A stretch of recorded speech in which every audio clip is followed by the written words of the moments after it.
Hello, hi, good afternoon, everyone. Today I'll be talking about control theory, not the observability part. I just read the Wikipedia math definition a few days ago, so it's new for me as well. I'll talk about how you can use control theory to write your own autoscaler. So hopefully the math given in control theory can give us some intuition on what makes an effective self-regulating system.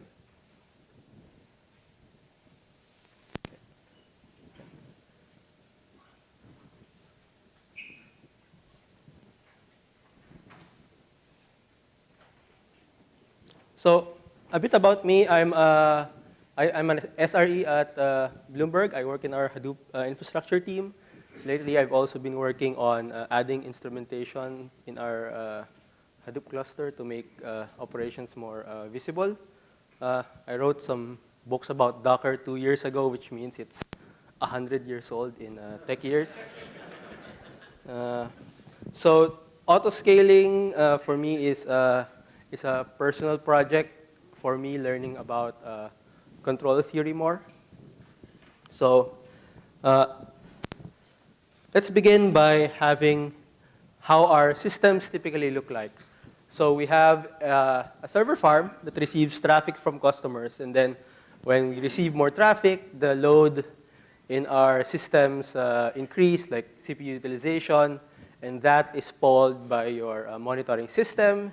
And then we have our goals, our thresholds on what to maintain that level is. And if we exceed that goal, we wake up an ops person at 2 a.m. and then log in, run, let's say if you're on Kubernetes, kubectl scale, add more instances, and then we go back to bed.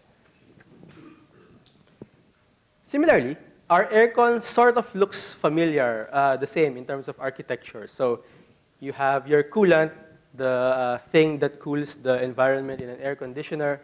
It can be imagined as like your server farm, so the amount of coolant is the number of instances to scale. And then you have your weather, which is like your load. And then there's the actual temperature. And then there's a sensor that reads a temperature.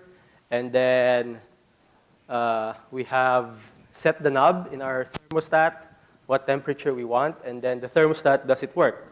So an air conditioner doesn't have like a temperature reliability engineer or a temp ops person to wake up at 2 a.m. and make a hot room cooler.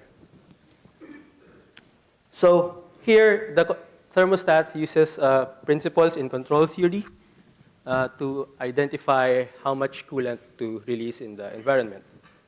So in a similar way, an autoscaler does that, right? So we have a utilization, and then, for example, in Kubernetes, the horizontal pod autoscaler compares the actual versus the reference, and then decides the number of pods to scale your replica set or replica controller. So in a sense, they're similar in that they're autonomous, they're self-correcting, and they're self-healing. So from the concept in control theory, we can sort of borrow intuitions from this 100-year-old concept on what makes an effective autoscaler and how do you know if it's not working and you need to intervene.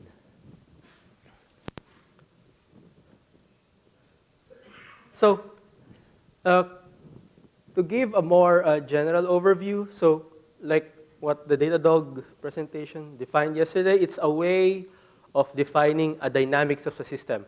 When you say dynamics, it basically tells how an input in our autoscaler's case is the number of instances or the number of replicas, how it affects the output or the CPU utilization. So with these dynamics, we can create the autoscaler itself, what we call the feedback loop, to generate this self-regulating behavior. And then control theory has a few properties, mathematical properties that tells us what makes an effective feedback loop, or in an autoscaler's case, what makes an effective autoscaler. So the origin of control theory came from what is called a centrifugal governor. Basically, it's a device that regulates the speed of a steam engine. So here, your steam engine is connected to a gear or flywheel, and then it rotates based on the steam engine speed. And then these balls will then turn, and then as they turn, they go up and down depending on the speed. And then that lever mechanism is then connected to your steam valve, which then regulates the amount of steam going into your steam engine. So this device was made in the early 18th century by James Watt, and it gave birth to the Industrial Revolution. It made machines reliable, so you can dig coal more efficiently, or you can have your train schedules more precise. However, the theory on how the centrifugal governors work wasn't discovered until the 19th century by James Maxwell. So in a sense, you can see that people have been cargo culting steam engines for the past 100 years before people finally understood it. So, for us in the tech community, we're doing well. We didn't cargo cult for 100 years yet. So the typical architecture of a feedback loop in control theory is as follows. So we have our reference value called the target output. So that's your thresholds in your alerting system. And then the actual output, Y, which is what you get in your monitoring system, your sensors. And then you pass the two to your controller that decides the number of instances or the input.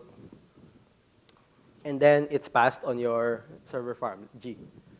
So here, your traffic is actually modeled as a disturbance. In a sense, it's just one of the factors that affects your output. So in an autoscaler's case, the traffic affects the utilization.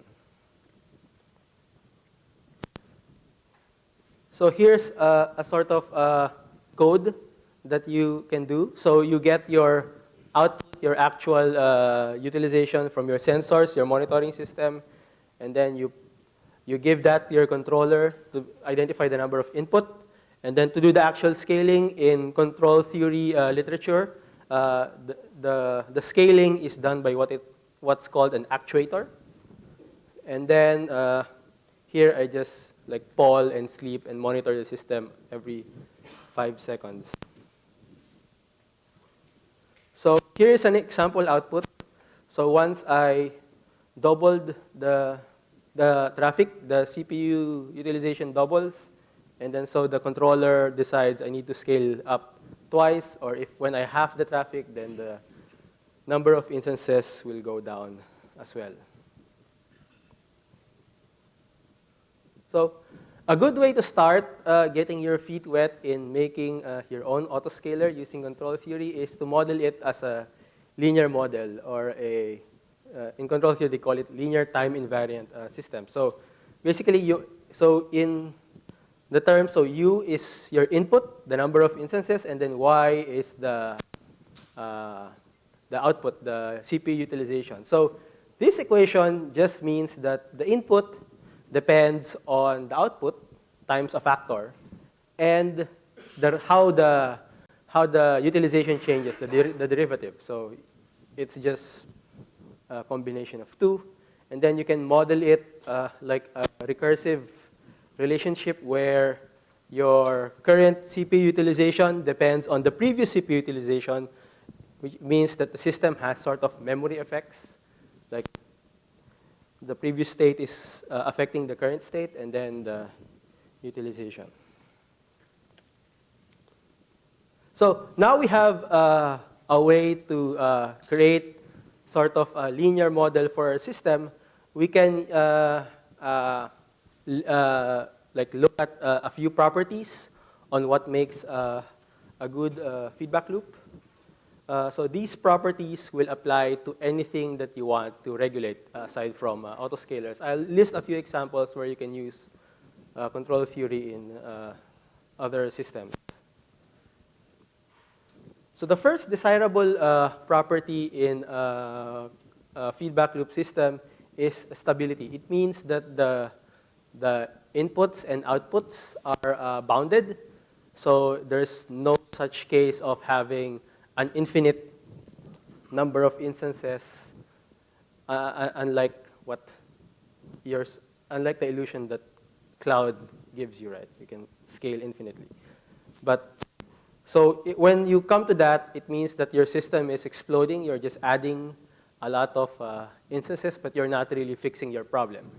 So here in this case, where the CPU is responding in an erratic sense, that when you provision more instances, the utilization goes down too much, and then so you correct again, and so on and so forth.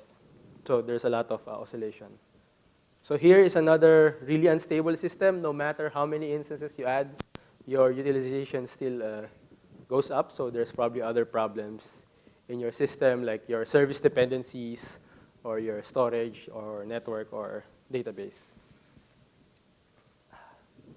So this is sort of a stable system in the sense that it doesn't blow up, but it doesn't reach the desired value. So the dashed line is our target utilization, but then the actual utilization just goes back and forth, deviating from the value that we want. So what we want is a stable system that damps. So as time moves on, it sort of settles to the value we want it to be. So there can still be like up and down oscillations, like what control theory calls overshoots, which I'll talk about later. But this is a stable system. But what we really want to get in our system is this like gradual smooth behavior. So we gradually add instances, and then the utilization gradually reaches our goal accordingly. So another one that people use in control theory, if their feedback loop is good, is identifying the accuracy. So after some point, is my settled value in my controller, the actual one given, is it near or within the error budget of my actual target? So the math, by doing a bit of math and like the calculus of limits, you can sort of get the accuracy of your controller. And then another one, I guess that's important, even when you're not using control theory, or you're just using the HPA in Kubernetes or the autoscaling groups in AWS, is the settling time. So settling time means like the time it takes for your autoscaler to reach the target utilization. So are you adding enough instances fast enough that you're actually responding to traffic and you're not losing traffic? So that's settling time. And then lastly is the overshoot. So in terms of an autoscaler, you want to over-provision your instances so that you cover and anticipate the incoming traffic right away, and then you just gradually correct yourself over time. So there's a trade-off here in that if you introduce overshoots in your system, you will increase the settling time, because at some point you'll be going back and forth, overcorrecting and undercorrecting yourself. So now that we know what makes a good controller, how do we make one? So going back to the architecture, basically we take our target, our threshold, and then the actual value, and then produce what it's called the error, the control error, and then you feed that into your controller to decide the number of instances. So it's similar with like config management systems or Kubernetes controller, where you have the actual state and the desired state, and you try to converge them together. So the first type of controller you can make is a proportional controller. Basically, you multiply a constant to the error value you get. So for example, if I'm within 10% of my target utilization, then I add, let's say, 100 times that. So I add 100 instances or something. So a proportional controller is inherently inaccurate. So in control theory, you will see words called the proportional droop. In addition to that, having a higher multiplier for the proportional constant increases the overshoot and the settling time of your system, like I mentioned earlier. So normally, you will couple a proportional controller with an integration controller. So it reduces the error of your system. So you gradually reach your target values. However, since it's an integral, you're basically averaging over a period of time. So it increases your settling time because you're looking at the past to decide what's the target number of instances. So here, instead of a summation of all errors, it's basically adding the previous value and then the error times the integral value, which is sort of the same equation in recursive form, so you can code it easily in your autoscaler. So since an integral controller increases settling time, what people do is they combine it with a derivative controller. So they take how the error changes, the derivative, and then multiply that with the value. So it decreases the settling time. However, since it looks at the rate of change, it's also sensitive to noise. So it's important to have these derivative controller combined with an integral one. Okay, so those are the three types of controller. You can start it with linear models. However, not all parts of your system is linear. So there's nonlinear components. So here, I sort of scaled my system up and down and looked at the CPU usage. So as you can see here, there's some points that's not on the nice smooth line. So I have nonlinear components like maybe my container's startup time or the cold boot of my application process. Or I'm just my CPU is just thrashing and I'm not responding properly.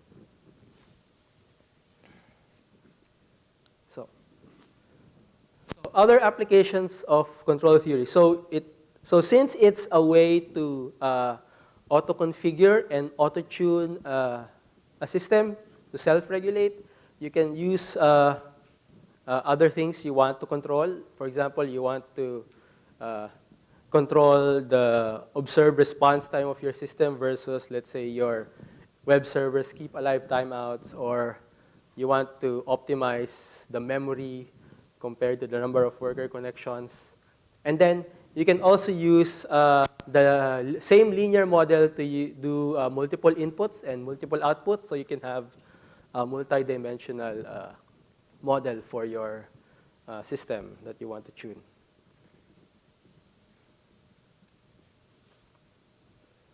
So in summary, control theory allows you to iterate on feedback.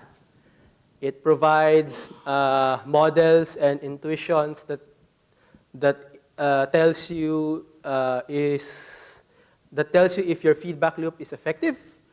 Another one is that having simple linear models, even for distributed systems, can go a long way. However, it's important to reevaluate your models because you're probably operating in the nonlinear part of your application the next day or so. So it's important to keep reevaluating. So if you want to get started on control theory, there's two books that I was reading. I recommend the O'Reilly book by Janert as a starter. It has like Python code that simulates systems. And then the blue book from Wiley is more of like actual case studies of actual systems that was made a few years ago in IBM. So it shows you how to create linear models for your system. So I have a bit of a demo to show how a controller works. So this is my controller. So I showed this earlier. Basically, I get the output from the sensor, and then I pass it to my controller to get the number of instances. So here, I have my controller to have a proportional gain and an integral gain, and then my reference value is at, like, I want to keep my utilization at 55%. So this is the model that is generated for my controller. And then this is the code that does figure out the actual number of instances. So just like the equations in the slide earlier. And next, this is an implementation in Kubernetes. So I have my sensor basically curling the metrics endpoint and then compute the utilization based on my running pods.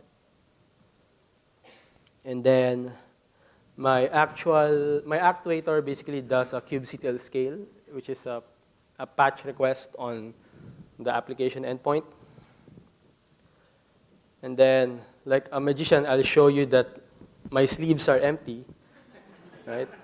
I don't have an autoscaler that's built in Kubernetes. And then here's my application. Okay, and then I have a load generator generating load. Okay.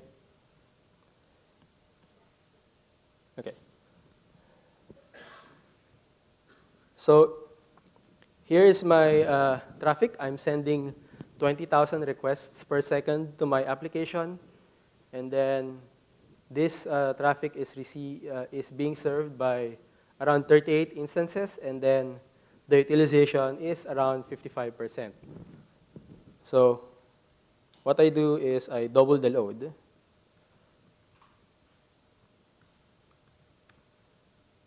And then the traffic will go up. It's like a cooking show. I have a pre-made demo. Okay, so here. So the traffic goes up. And then, so when the traffic goes up, our sensor detects that the CPU utilization goes up. It then responds by adding more instances. And then, since I added more instances, then my total utilization goes down.